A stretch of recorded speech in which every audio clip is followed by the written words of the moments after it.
आपण ମାନେ ବିଭିନ୍ନ ପ୍ରକାର ୟୁଟ୍ୟୁବ୍ ଚ୍ୟାନେଲ୍ ବି ଦେଖୁଛନ୍ ଆଉ ବିଭିନ୍ନ ପ୍ରକାର ୟୁଟ୍ୟୁବ୍ ଚ୍ୟାନେଲ୍ରେ ଆପଣଙ୍କୁ ବିଭିନ୍ନ ପ୍ରକାର କଥା କହୁଛନ୍ କିନ୍ତୁ ସବୁ କଥା ଭିତରୁ ଆମରି ଚ୍ୟାନେଲ୍ର କଥା ଟିକେ ସବୁବେଳେ ଅଲଗା ରହିଛି ଆଜ୍ଞା କାଁ ଯେ ବୋଲେ ନା ଚାଷୀମାନଙ୍କର ଭରସାମନ୍ଦ ୟୁଟ୍ୟୁବ୍ ଚ୍ୟାନେଲ୍ ହେଉଛି ଟେକ୍ନିକାଲ ସୂର୍ୟ 01 ଇ ଚ୍ୟାନେଲ୍ ମାଧ୍ୟମରେ ଏକା ଆପଣମାନେ ସବୁବେଳେ ସଠିକ୍ ଖବର ପାଇବେ ପୁରା ଜାନୁଆଲ କଣ୍ଟେଣ୍ଟ ହିଁ ଆପଣମାନେ ଦେଖିବା ଲାଗି ପାଇପାରିବେ ଯେନ୍ଟାକି ଆପଣଙ୍କ କାମରେ ଆସିବା ନିହାତି ଦରକାର ଏନ୍ତା ଭିଡ଼ିଓ ଯଦି ଦେଖନ୍ ଯେନ୍ ଭିଡ଼ିଓରେ କି ଆପଣଙ୍କ କାମରେ ଆସୁଛେ ସେ ଭଳିଆ ଭିଡ଼ିଓ ଯଦି ଦେଖିବେ ବୋଲେ ଆପଣଙ୍କର ଭବିଷ୍ୟତରେ କାମ ଦେବା ଆଜ୍ଞା ତ ଆସନ୍ ଆମେ ଯେନ୍ କଲ୍ ସେଣ୍ଟର ସହିତ ମୁଇଁ ଯେନ୍ଟାକି ଆଜି କଥା ହେଇଛେ ତ ସେମାନଙ୍କୁ ଯେନ୍ ଯେନ୍ ସବୁ ପ୍ରଶ୍ନ ମାନେ ପଚାରିଛେ ଆପଣଙ୍କର ମନରେ ଯେନ୍ ଯେନ୍ ସବୁ ପ୍ରଶ୍ନ ଅଛେ ସେ ସବୁ ଆନ୍ସର୍ ଆପଣମାନେ ଏଇ ଭିଡ଼ିଓ ଦେଖିଲା ପରେ ପାଇପାରିବେ ଆଜ୍ଞା ମାନେ ଜାଣିପାରିବେ ଆପଣ ଆଉ ଗୋଟେ କଥା ମନେ ରଖନ୍ ଆପଣଙ୍କ ବହୁତ ସାରା ଲୋକମାନେ କହୁଛନ୍ ଆପଣଙ୍କ ସକାଳ 7 ବଜେ କିଏ କହୁଛେ 10 ବଜେ କିଏ କହୁଛେ 12 ବଜେ କିନ୍ତୁ ଗଭର୍ଣ୍ଣମେଣ୍ଟ ତରଫରୁ କୌଣସି ଡେଟ୍ଟା ଏବେ ପତେ ବି ଡିକ୍ଲାର नहीं ହେବା ଯେତେବେଳେ ଡେଟ୍ଟା ଡିକ୍ଲାର ହେବା ସେତେବେଳେ ମୁଇଁ ଆପଣଙ୍କ ସାଙ୍ଗେ ସାଙ୍ଗେ ଭିଡ଼ିଓ ବନେଇଦେମି ଆଜ୍ଞା ତ ଆସନ୍ କଲ୍ ସେଣ୍ଟର ଆଜ୍ଞା ମାନେ କାଣା କହିଛନ୍ ସବୁ କିଛି ମୁଇଁ ଆପଣଙ୍କୁ ଯେନ୍ଟାକି ପ୍ରଶ୍ନ ପଚାରିଛେ ଆଉ ସେ ଆଜ୍ଞା ମାନେ ଯେନ୍ଟା ଆନ୍ସର୍ ଦେଲା ପରେ ଯେନ୍ଟାକି କଲ୍ ରେକର୍ଡ଼ିଂଟା ମୁଇଁ ଆପଣଙ୍କୁ ଶୁଣାଇ ଦେଉଛନ୍ ଟିକେ ଶୁଣନ୍ ଧ୍ୟାନ ଦେଇକରି ସମ୍ବନ୍ଧୀୟ ପ୍ରଶ୍ନଟି। ହଁ ସାର୍ ନମସ୍କାର ନମସ୍କାର ଆଜ୍ଞା। सीएम किसान कहते तो सीएम किसान जहाँकि आमर 20 तारीख दिन पैसा आसवा तो इथर केन टाइम रे मिलवा आज्ञा और केन चाषी मन के मिलवा କେଉଁ ଚାଷୀ ମାନଙ୍କୁ ମିଳିବ? हाय ଯୋଉମାନେ ଆବେଦନ କରିଛନ୍ତି ହିତାଧିକାରୀ ମାନେ ହିଁ ପାଇବେ। नहीं हटा तो सत कथा हिताधिकारी पाइबे जे हेले बहुत लोकटा जेन मन देखन कलेक्टर लेवल पते पेंडिंग रह जाइछे आ जने लोटा कलेक्टर लेवल ऑलरेडी क्लियर ही सारलन ଯୋଉମାନଙ୍କର ଷ୍ଟେଟ୍ ଲେବୁଲ ପେଣ୍ଡିଂ ଅଛି हां हां ସେମାନଙ୍କର ମିଳିବାର ଚାନ୍ସେସ୍ ଅଛି। हां हां ଇଲିଜିବଲ ଥିଲେ ସେମାନେ ପାଇଯିବେ। କିନ୍ତୁ हां କଲେକ୍ଟର ଲେବୁଲ ପେଣ୍ଡିଂ ଯୋଉମାନଙ୍କର ଅଛି କାଲି ପଇସାଟି ଆସିବନି। आज्ञा सेडा କଲେକ୍ଟର ଲେବୁଲ ଆଜ୍ଞା ଯଦି ଗୋଟେ ଖାଲି ଷ୍ଟେଟ୍ ଲେବୁଲ ପେଣ୍ଡିଂ ଅଛି हम्म ସେଇଟା ଆସିଯାଇପାରେ। ଯୋଉମାନେ ସେମାନେ ଯଦି ପାଇବା ଯୋଗ୍ୟ ହେଇଥିବେ ତାଙ୍କ ପଇସାଟି पळेଇ ଆସିବ। ओहो से ଯଦି मन जदी ଆପଣଙ୍କର एलिजिबल ହଁ थे बोले ଆଜ୍ଞା से मन के मिलबा नहीं ଷ୍ଟେଟ୍ ଲେବୁଲ ପେଣ୍ଡିଂ ପଛଟା କଲେକ୍ଟର ଲେବୁଲ ପେଣ୍ଡିଂ ପଡିଛି हाय ତାହେଲେ ଆସିବନି ପଇସାଟି କାଲି ଆସିବନି। ते काली केते ସେଗୁଡିକ बजे आड़ के एटा पैसा छाड़ा हेबा आज्ञा ଆଜ୍ଞା ସମୟକୁ ନେଇ କୌଣସି ସୂଚନା ନାହିଁ କିନ୍ତୁ କାଲି ଆସିବ ପଇସା।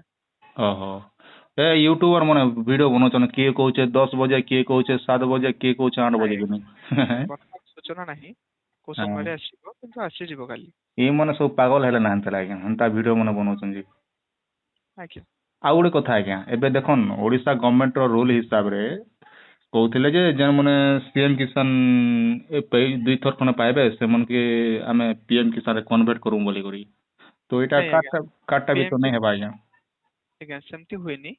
ଯଦି ଆପଣ ସିଏମ କିଷାନ ଆପ୍ଲାଏ କରିଛନ୍ତି ଆପଣ କୃଷକ ଓଡିଶାରେ ପଞ୍ଜୀକରଣ କରିଛନ୍ତି हम्म ଏବଂ ଆପଣଙ୍କ ନିଜ ନାଁରେ ଯଦି ଜମି ଅଛି ଆପଣ ଫାର୍ମର ରେଜିଷ୍ଟ୍ରେସନ କରିଛନ୍ତି। हाँ हाँ ଫାର୍ମର ରେଜିଷ୍ଟ୍ରେସନରେ ନିଜ ନାଁରେ ଜମିଟି ରେଜିଷ୍ଟ୍ରେସନ କରିସାରିଲା ପରେ ଆପଣ ପିଏମ କିଷାନ ଆପ୍ଲାଏ କରିବେ। नहीं एप्ले करवाटा तो किसी कथा नहीं से आज्ञा एप्ले कला परे काଣା हेइ जाउछि ना मझिरे सब रिजेक्ट ही कर दउथिला आज्ञा डिस्ट्रिक्ट लेवल रे नहले स्टेट लेवल रिजेक्ट ही जाउथिला ନିଜ ନାଁରେ ଜମି ଅଛି? हाँ मन निज नारे अछि आज्ञा ନିଜ ନାଁରେ ଜମି ଅଛି ଆପଣ ରାସନ କାର୍ଡ ଅଛି ନିଜ ନାଁରେ? हाँ राशन कार्ड भी अछि ना आज्ञा ସିଏମ କିଷାନ ପାଉଛନ୍ତି କେତେଟା କିସ୍ତି ପାଇଲେଣି ଆପଣ?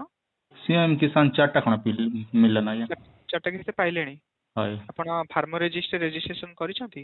ସବୁ ସବୁ କେनडा बाकी नहीं रखबा ना सब कर देछना ଏଗ୍ରି ଷ୍ଟକ୍ ପୋର୍ଟାଲରେ କରିଛନ୍ତି? हाँ एग्री स्टॉक तो 3 थर ओटीपी दिगर करा हिचा टा निजर मन को निजर नारे जमी थिला सेटा ଆ- भेटबुल पाए करा हिची ଆଜ୍ଞା ଆଜ୍ଞା ସେଇଟା କରିସାରିଲା ପରେ ଆପଣ ପିଏମ କିଷାନ ଆପ୍ଲାଏ କରିଛନ୍ତି ତାପରେ ନା ତା ପୂର୍ବରୁ କରିଥିଲେ?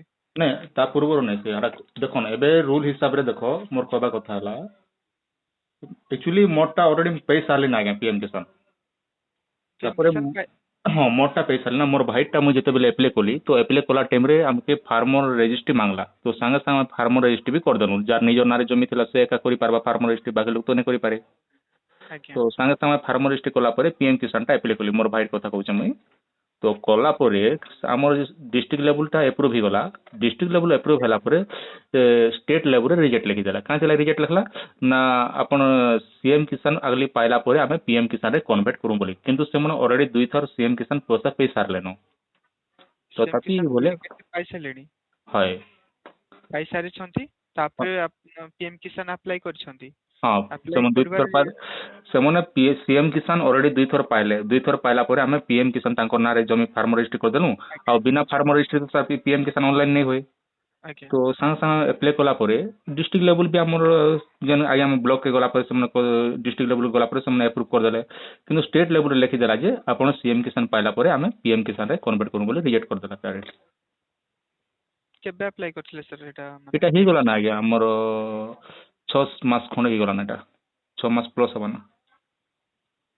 ତାପରେ ଆଉ ଆପ୍ଲାଏ କରିଛନ୍ତି ନା କରିନାହାନ୍ତି? ତାପରେ ନେଇ ଆଜ୍ଞା ରିଜେକ୍ଟ କରିଦେଇছে ତ ସେଥିଲାଗି କିଛି ନାଇଁ କରେ ଯେତେ ଥର ଆମେ ଡକୁମେଣ୍ଟ ଯେନ୍ ଆମେ ଯେନ୍ ଜମିଟା ଦେଇଥିଲୁ ସେ ଜମିକି ଆଉ ଥରେ ଅପଲୋଡ କଲେ ବି ରିଜେକ୍ଟ ଆଜ୍ଞା କରିଦଉଛନ୍ତି ସେ ଯୋଉ ଷ୍ଟେଟ୍ ଲେଭେଲରେ। ଜମି ପଟ୍ଟାଟି ଆପଣ ଦେଇଥିଲେ ହଁ ସେ ଜମି ପଟ୍ଟାଟିରେ ଆପଣ ମାନେ ସେଇଟା ଭାଇଙ୍କ ନାଁରେ ଏକ୍ସଟ୍ରା ଅଛି ନା ଆପଣଙ୍କ ନାଁ ବି ଅଛି ସେଥିରେ? ନାଇଁ ଗୋଟେ ପଟାର ଜଏଣ୍ଟ ଅଛି ଆଉ ଗୋଟେ ପଟା ତାର ନିଜର ନାଁରେ ଏକ୍ସଟ୍ରା ଅଛି ଯେ ଏକ୍ସଟ୍ରା ପଟାରେ ଆମେ କରିଦେଇଥିଲୁ ଫାର୍ମର ରେଜିଷ୍ଟ୍ରିଟା। ଫାର୍ମର ରେଜିଷ୍ଟ୍ରା ଏକ୍ସଟ୍ରା ପଟ୍ଟାରେ ଆପଣ କରିଥିଲେ? ହଁ ସେଇଟା ଲ୍ୟାଣ୍ଡ ଟା କେବେ ଥିଲା ତାଙ୍କ ନାଁରେ ଭାଇଙ୍କ ନାଁରେ? ଲ୍ୟାଣ୍ଡ ଥିଲା ତାଙ୍କର 2017 ମସିହା। 17 ହଁ ହୋଇପାରିବ ପାଇପାରିବା କଥା। ରିଜନ ତ କାଟି ଦଉଛନ୍ ଆଜ୍ଞା ଫେର ଗଭର୍ଣ୍ଣମେଣ୍ଟ ବି କହୁଥିଲେ ଆମେ ଟ୍ରାନ୍ସଫର କରୁ ବୋଲିକରି କିନ୍ତୁ ଏ ବୋଧେ କାର୍ଡଟା ବି ତ ଟ୍ରାନ୍ସଫର ଓଡ଼ିଶାରେ ନେଇ ପାରବା। କୃଷକ ଓଡ଼ିଶାରେ କୋଉ ଜମିଟି ଦେଇଛନ୍ତି ଯୋଉ ଆପଣ ସିଏମ କିଷାନ ଆପ୍ଲାଏ କରିଛନ୍ତି? ଆଜ୍ଞା ବୁଝି ନ ପାରିଲି। ସିଏମ କିଷାନ ଯୋଉ ପାଇଛନ୍ତି କୋଉ ଜମି ପଟ୍ଟାଟି ଦେଇଛନ୍ତି? ସେମ୍ ଜମି ପଟା ଆଜ୍ଞା ଯେନ୍ ଜମି ପଟାରେ ସିଏମ କିଷାନ ଆପ୍ଲାଏ କରାଯାଇଥିଲା ସେ ଜମି ପଟାରେ ଏକା ପିଏମ କିଷାନଟା ଆମେ ଆପ୍ଲାଏ କରିଛୁ। ଆପଣଙ୍କ ରାସନ କାର୍ଡ ତାଙ୍କ ରାସନ କାର୍ଡ ଅଲଗା? ହଁ ସବୁ ଅଲଗା ଆଜ୍ଞା ବିନା ଗୋଟେ ପରିବାର ତ ଗୋଟେ ହେଇପାରବା ନା ଆଜ୍ଞା ଗଭର୍ଣ୍ଣମେଣ୍ଟ ରୁଲ ହିସାବରେ ଆଉ ଯଦି ଯେତେବେଳେ ଆପଣ ଆପ୍ଲାଏ କରୁଛନ୍ତି ତ ୟୁର ଫ୍ୟାମିଲି ଇଜ ଅଲରେଡି ଲେଖିଦେବା ଡାଇରେକ୍ଟ। ଆଜ୍ଞା ତ ହାଏ ସେ ପାଇପାରିବା କଥା। ହାଏ ତ ସେମିତି କିଛି ଆପଣ ବ୍ଲକ ରେ ଟିକେ ଯୋଗାଯୋଗ କରନ୍ତୁ ଡବଲଙ୍କ ସହିତ। ସେ ମାନେ ଆମେ ଯେତିକି ଜାଣୁଛୁ ଆଜ୍ଞା ଆପଣ ମାନେ ଯେତିକି ଜାଣିଛନ୍ ବ୍ଲକ ଇଏ ବାଲେ ବି ସେତିକି ଜାଣିଛନ୍ ଆଜ୍ଞା ସେମାନେ ବି ବେଶୀ କିଛି କହି ନାଇଁ ପାରବା। ତାଙ୍କର ପାଖେ କହୁଛନ୍ ଭାଇ ଆମର ପାଖେ ଅପଡେଟ ଏତିକି ନାଇଁ ନା ଥିଲେ ଆମେ ଆପଣଙ୍କୁ କହିଦେଇତୁ କାଇଁ ଟେନସନ ନେଉଛ ବୋଲି କହୁଛନ୍ ସେମାନେ ବି। ଆଜ୍ଞା ଷ୍ଟେଟ ଲେବୁଲ ପେଣ୍ଡିଂ ଯେହେତୁ ଷ୍ଟେଟ ଲେବୁଲରେ କ୍ୟାନସଲ ହଉଛି ତ ସେମିତି କିଛି ତ କରିହବନି। ଆଜ୍ଞା ଶୁଣନ୍ ଏକ୍ଚୁଆଲି ଦେଖୁନ୍ ଆପଣଙ୍କ ବ୍ଲକ ଲେବୁଲ ହଉ କିମ୍ବା ଡିଷ୍ଟ୍ରିକ୍ଟ ଲେବୁଲ ହେଲେ ଆମେ ମେଣ୍ଟେନାନ୍ସ କରିଦେଇହେବା କାଇଁ ଡିଷ୍ଟ୍ରିକ୍ଟ ଲେବୁଲ ବ୍ଲକ ଲେବୁଲ ଆରାମସେ ଆମେ ଅଫିସକୁ ଯିମୁ ଆର କରିଦମୁ। କିନ୍ତୁ ଷ୍ଟେଟ ଲେବୁଲ ହେଲେ କିଏ ଯିବା ଭୁବନେଶ୍ୱର ଆଜ୍ଞା ଆଉ ଆମେ ତ ଚିହ୍ନିବାର ନାଇଁ ନା ଆଉ ସେଥିଲାଗି ଗୋଟେ କିଏ ଯିବା ଯାଇପାରବା କି? ଷ୍ଟେଟ ଲେବୁଲ ପେଣ୍ଡିଂ ପାଇଁ କିଛି କରିପାରିବେନି ଆପଣ। ହଁ ସେଇଟା ବି ଷ୍ଟେଟ ଲେବୁଲ ପେଣ୍ଡିଂ ଟା ଅଟୋମେଟିକ ଆପ୍ରୁଭ ହୁଏ ହଁ ସେଥିପାଇଁ କିଛି କରି ହୁଏନି।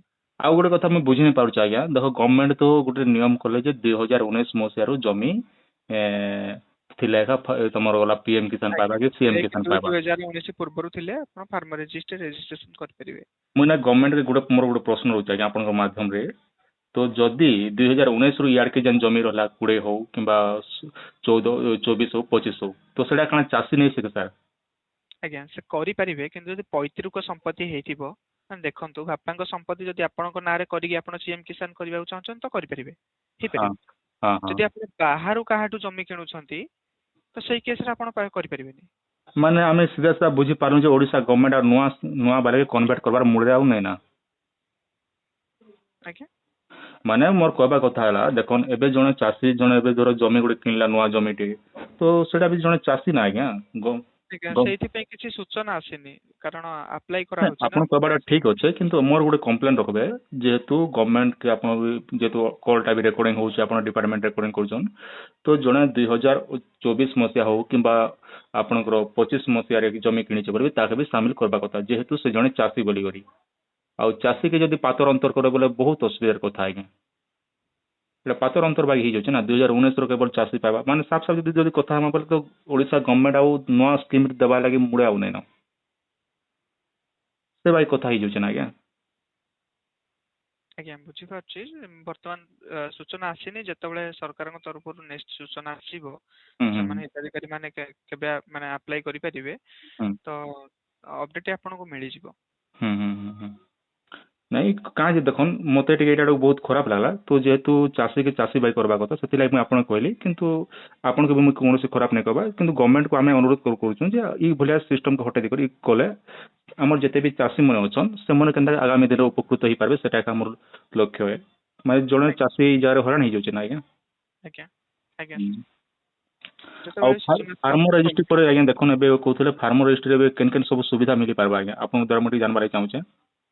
ଫାର୍ମର ରେଜିଷ୍ଟ୍ରି ଯଦି ଆପଣ କୃଷକ ଓଡିଶା ଫାର୍ମର ରେଜିଷ୍ଟ୍ରି ରେଜିଷ୍ଟ୍ରେସନ କରୁଛନ୍ତି ଯେତେବେଳେ ବି ଭବିଷ୍ୟତରେ ଆପଣଙ୍କର ସ୍କିମ ଯେକୌଣସି ସ୍କିମ୍ ଆସେ ଯେମିତି ସିଏମ କିଷାନ ପିଏମ କିଷାନ ଯୋଜନା ପରି ଯେମିତି ଅଲଗା ସ୍କିମ୍ ଯଦି ଆସେ ଆପଣଙ୍କୁ ଆଉ ପୁନର୍ବାର ଆବେଦନ କରିବା ପାଇଁ ପଡିବନି। ଆଜ୍ଞା ଆପଣ ହଁ ମାନେ eligibility ଦେଖନ୍ତୁ ଆମେ ଯେତେବେଳେ ଯେମିତିକି ଆମର ଗୋଟେ ଫାର୍ମର ଆଇଡି ଗୋଟେ କରୁଛୁ ମାନେ ଫାର୍ମର ଆଇଡି କଲେ ଯେମିତି ଆମେ ପାଇପ୍ କିଣୁଛୁ ବୋରୱେଲ କିଣୁଛୁ ଯେକୌଣସି ଆଜ୍ଞା ସାମାନ କିଣିଲା ବେଲେ ଯେମିତି ଆମେ ସବସିଡି ପଇସା ପାଉଛୁ ଫାର୍ମର ଆଇଡି ଦେଇକରି ତ ଠିକ ସେଭଳିଆ ଏଇ ଫାର୍ମର ରେଜିଷ୍ଟ୍ରି ବି ସେଭଳିଆ କାମ ଦେବା ଏଇଟା ଆଜ୍ଞା ଆପଣଙ୍କ ଟୋଟାଲ ଅପଡେଟ ଟି ଗଭର୍ଣ୍ଣମେଣ୍ଟ ପାଖରେ ସେଭ୍ ହୋଇ ରହିଲା। ଓହୋ ମାନେ କେବଳ ବାରମ୍ବାର ଆଉ scheme ଚାଷୀ ଆସିଲା। ବେଶୀ କିଛି ଡାଟାବେସ୍ ଦେବାକୁ ନାଇଁ ପଡେ ଗୋଟେ ଆଧାର ଆଜ୍ଞା ନମ୍ବରରେ କିମ୍ବା ଯେନ୍ ଫାର୍ମର ରେଜିଷ୍ଟ୍ରି ଥିବା ସେ ନମ୍ବର ଦେଖେଇଦେଲେ ଗଭର୍ଣ୍ଣମେଣ୍ଟ ଜାଣିପାରିବା ଯେ ଏମକା ଚାଷୀର ଏତିକି ଏକର ଜମି ଅଛି କିମ୍ବା ଏତିକି ଡିସମିଲ୍ ଆଜ୍ଞା ଜମି ଅଛି ବୋଲି। ଆଜ୍ଞା ଆଜ୍ଞା ନାଇଁ କହୁଥିଲେ କି ନାଇଁ ଲୋକମାନେ ଦେଖ ଗଲା ଥର ଆମର ବହୁତ ସାରା ଚାଷୀ ମାନେ ବି ହଇରାଣ ହେଇଗଲେ ଯେନାକି ଆମର ଫସଲ ବୀମା ଥିଲା ଫସଲ ବୀମାରେ ସରକାର କାଁ କଲେ ନା ଯେମାନେ ଫାର୍ମର ରେଜିଷ୍ଟ୍ରି ଥିଲା ସେଟା ଡାଉଟ୍ କରିଦେଲେ ଆଡ୍ କରିଦେଲେ ପଛେ ଆଉ ହଟେଇ ଦେଲେ